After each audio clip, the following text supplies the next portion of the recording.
Smoke rose from the Meridian's chimney as I stepped onto my own yacht toolbox in hand and froze. Laughter echoed from below, deck coffee aroma thick in the air. A woman in a floral robe, blonde and sharp-eyed, glared at me. "Who are you?" she demanded. "I bought this yacht," I said. She smirked. "Cute. HOA rules say otherwise."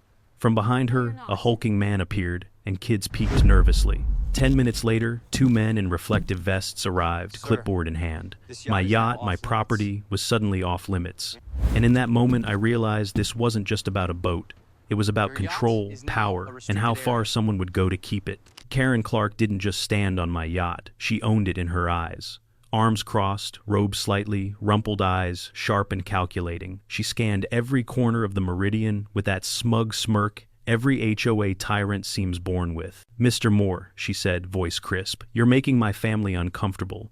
Leave now, or Marina Security will handle it." Behind her, Tom Clark lumbered out from below deck, sandwich in hand, glaring like I'd trespassed into his fortress. Dylan and Emily peeked from the cabin doorway, curiosity and fear battling on their faces. She moved deliberately, each step an assertion of authority. Notes scribbled on her clipboard, measuring spaces, cataloging my toolbox, my supplies. "You'll need to clear that with the dock committee," she added, voice low, precise. Every gesture radiated entitlement. Her family followed her lead, reinforcing the impression that I was powerless. Her motive was clear: dominance. Control over anyone daring to challenge her Marina empire. She weaponized rules, bureaucracy, and intimidation with precision. A casual observer might see an overbearing HOA president. I saw someone who had built an entire system to serve herself. My father's ashes still waited in my truck, my purchase legally mine, but she acted as if the law bent to her will. That was the first moment I realized this wasn't a property dispute. It was a war waiting to ignite, and she had already drawn her battle lines. The first notice hit my truck at dawn: violation of community property rules. Unsafe vessel occupancy. Immediate compliance required. I crumpled the paper and stared at the Meridian glowing under the dock lights. My own yacht, legally mine now, claimed by strangers. Social media followed fast, an HOA post warning neighbors about a predatory property flipper. Comments poured in: "Shame on you, Paul Moore, he's taking advantage, stop harassing our marina." I hadn't even set foot aboard yet. Every day, more notices arrived: unlicensed renovation, disturbing community peace, improper tool storage. Karen's handwriting was everywhere, precise, polite, laced with contempt. I watched from my truck, recording each movement. Dinner parties on my deck, guests sipping wine, children strung fairy lights along the railing. Every second she spent there, she carved her authority into my property. Even the dock manager, Greg Parker, shook his head. "Paul, she controls everything here. Cameras, maintenance, even friends at county offices. She's untouchable." My father's ashes, the promise I had made, sat waiting in my truck. I clenched my fists, reminding myself patience was my weapon. Observation, documentation, and timing would be everything. The first cracks in her armor were already showing. I just had to stay calm and strike strategically. Within days, Karen escalated. She listed the yacht on Airbnb under a fake name, $450 a night. Guests arrived, unpacked suitcases, wandered through the cabins I owned. Dylan fished off the stern while Tom scrubbed the deck with my cleaning supplies. She photographed every inch, documenting community oversight, smirking when I asked her to stop. I installed a pen camera near the dock's maintenance post, recording each moment. Karen caught me once, voice dripping condescension. "Recording again, I'm merely observing," I replied.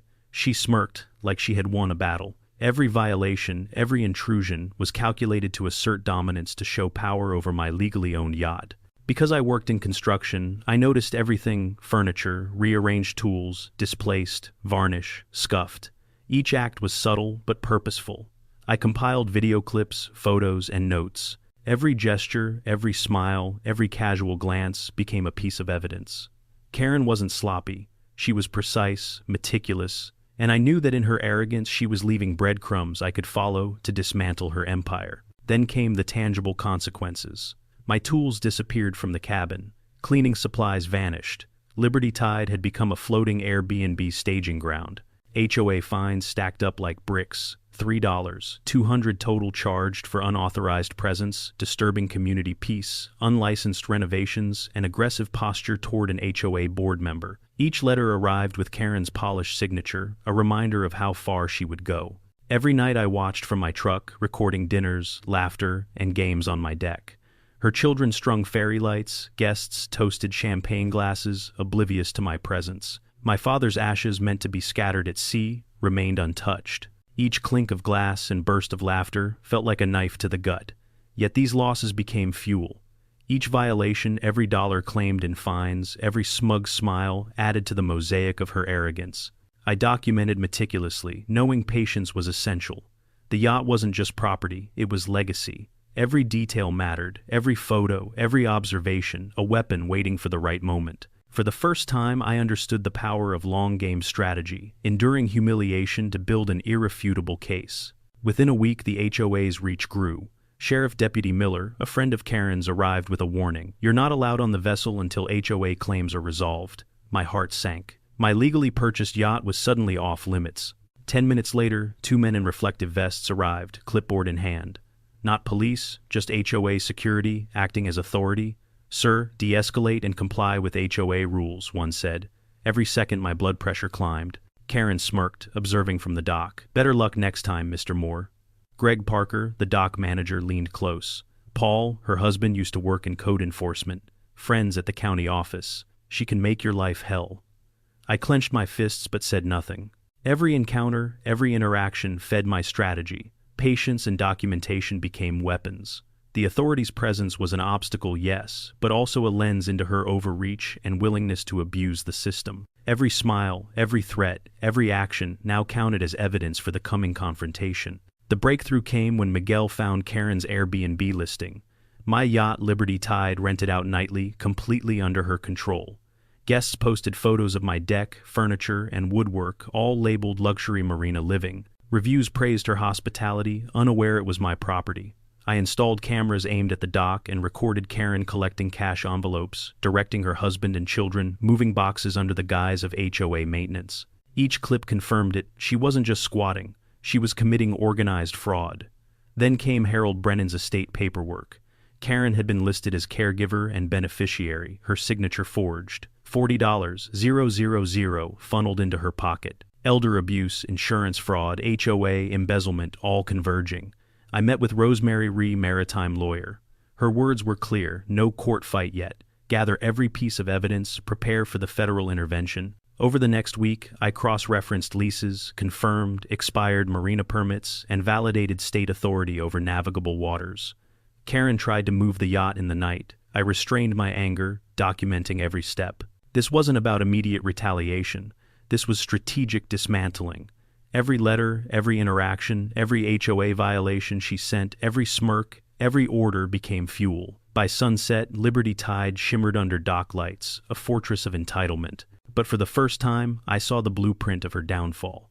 I had the evidence, the legal foundation, and the patience to see it through. Karen had overplayed her hand, underestimated my strategy, and assumed her authority was untouchable. The point of no return had arrived. The war was no longer about a yacht, it was about exposing decades of fraud and reclaiming justice. The Marina Renewal Gala was a stage built for Karen Clark, and she relished every second. String lights draped the docks, tables lined with crisp white cloths, neighbors in cocktail attire, cameras rolling. Karen stood at the podium in her red blazer, a queen surveying her court. The laughter, the polite applause, it all reeked of control.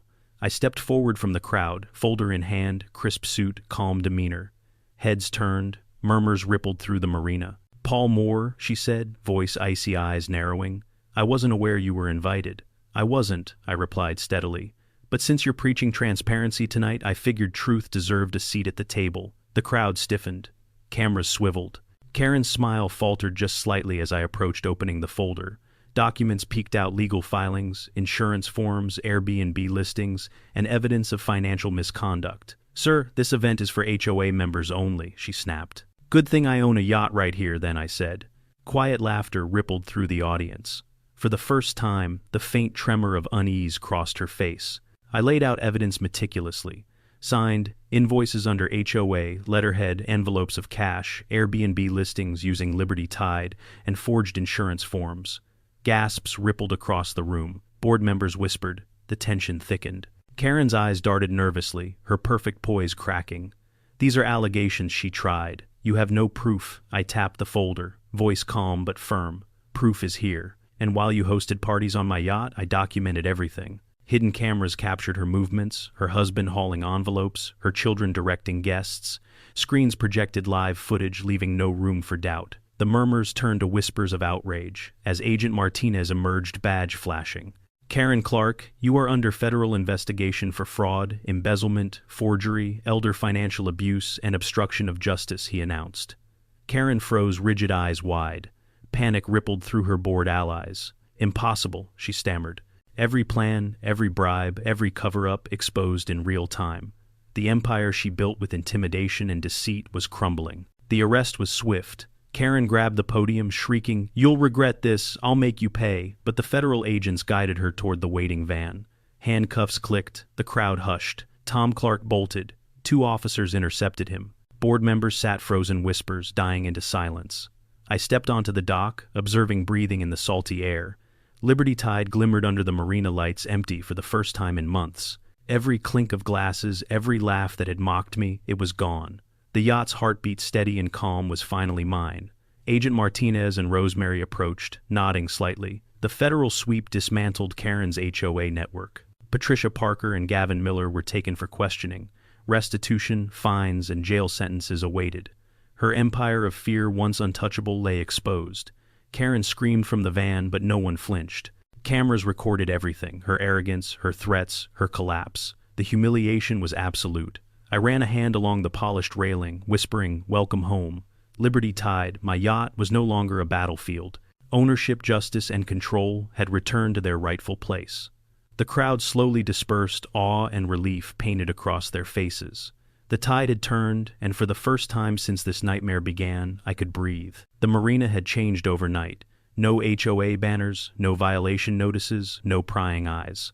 Liberty Tide sat quietly at her slip, polished her deck, finally mine. Morning sunlight spilled across the water, casting long reflections over the hull. Families waved as they passed. Kids chased gulls along the boardwalk. The hostility that had clung to every dock, piling for months, had vanished. I leaned on the railing, coffee in hand, letting the rhythm of the waves soak into me. Miguel wandered over, hands stuffed into his pockets, smirking.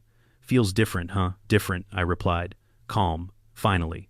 Rosemary stepped up from the cabin, holding a folder of official documents. "It's all finalized. Liberty Tide is registered under your name. The HOA is dissolved. The marina is under state oversight." For the first time, months of tension, threats, fines, and harassment felt distant.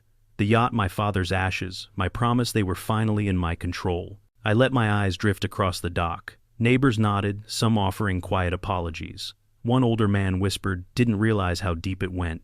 "You were right." Liberty Tide wasn't just a yacht. She was a symbol of reclaimed justice, a restored community, and my father's memory. The federal investigation hit Harborview Marina like a storm. Karen Clark faced charges for fraud, embezzlement, forgery, elder financial abuse, and obstruction of justice. Tom Clark struck a plea deal for cooperation. Patricia Parker and Gavin Miller were implicated for assisting her schemes. Fines, restitution, and prison sentences followed. State authorities, the IRS, and the Coast Guard took over marina operations. Arbitrary rules, absurd fines, and HOA bureaucracy vanished overnight. Residents breathed easier. The threat of intimidation and harassment evaporated. The docks were cleaner, calmer, and friendly again.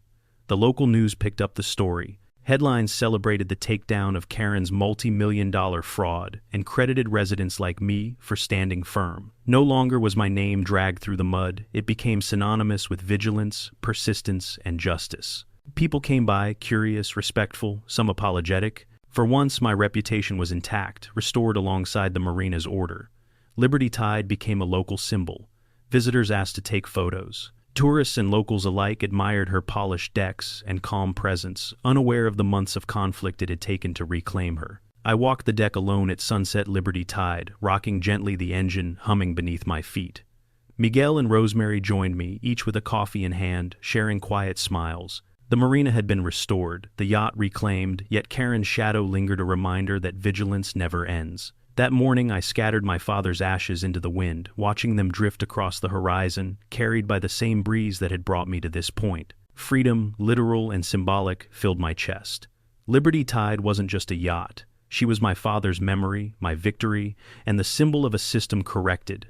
Weeks later, the marina thrived. Brennan's Dock Cafe reopened, named for Harold Brennan, whose estate had inspired the fight. Veterans and families visited without fear, and my yacht became the hub for community sailing trips, safety outreach programs, and quiet reflection. Miguel blasted Fleetwood Mac and 70 Seconds blues while tuning engines.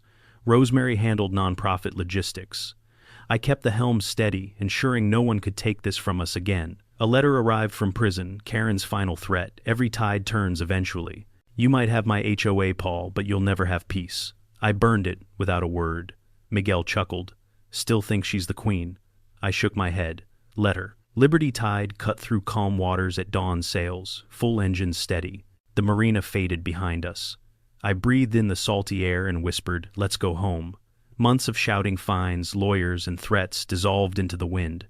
The horizon stretched endless, golden and open. For the first time in years, everything was right. Power only corrupts when unchecked, I thought. Karen Clark had ruled through fear, deception, and intimidation, but she underestimated persistence, patience, and law. Sometimes it's the quiet, calculating moves that topple the loudest empires. I looked to the horizon, running a hand along the railing, and smiled. For once I could sail without looking back.